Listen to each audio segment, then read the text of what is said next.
একদিন মোল্লা নাসিরুদ্দিন নিজের পোষা গাধাটিকে বাড়ির ছাদে নিয়ে গেলেন, কিন্তু সেখানে গিয়ে দেখা গেল গাধা আর নিচে নামতে রাজি নয়। মোল্লা বহু চেষ্টা করলেন, পিড়াপিড়ি করলেন, কিন্তু গাধা অনড়। ভগত মোল্লা নিচে নেমে অপেক্ষা করতে লাগলেন।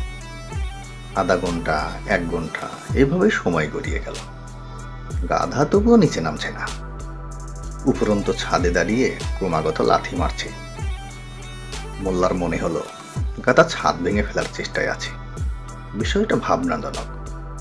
বাড়ির ছাদ বেশ পুরনো এবং দুর্বল। সামনে বর্ষাকাল, ছাদ ভেঙে গেলে ঝড় বৃষ্টি থেকে বাঁচা মুশকিল হবে। মোল্লা আবার ছাদে উঠলেন গাধাকে নামানোর জন্য, কিন্তু গাধা 1 ইঞ্চিও সরল না, বরং তার লাথির তীব্রতা বেড়ে গেল। শেষমেশ মোল্লা গাধাকে ধাক্কা দিয়ে নামানোর চেষ্টা করলেন, কিন্তু ফল হলো উল্টা। গাধা হঠাৎ লাথি মেরে মোল্লাকে ছাদ থেকে নিচে ফেলে দিল। মোল্লা গুরুতর আহত হয়ে মাটিতে পড়ে রইলেন। তার হাত ভেঙে গেছে, কোমরেও চোট লেগেছে।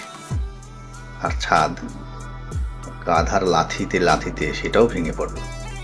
গাধা সহ ছাদ থেকে ইট পাথর মেঝেতে পড়ল। গাধাটিও ভীষণ আঘাত পেয়ে মাটিতে শুয়ে রইল। তার পা ভেঙে গেছে, উঠতে পারছে না। মাটিতে পড়ে থেকে মোল্লা এই করুণ পরিস্থিতি দেখে একটা বড় শিক্ষা পেলেন। তিনি বুঝলেন গাধাকে কখনোই উঁচুতে তোলা উচিত নয়, কারণ যে জায়গায় তাকে তোলা হবে সেই জায়গার ক্ষতি করবে। যিনি তাকে তোলেন তা আরো ক্ষতি করবে। শেষে গাধা নিজেও ক্ষতিগ্রস্ত হবে।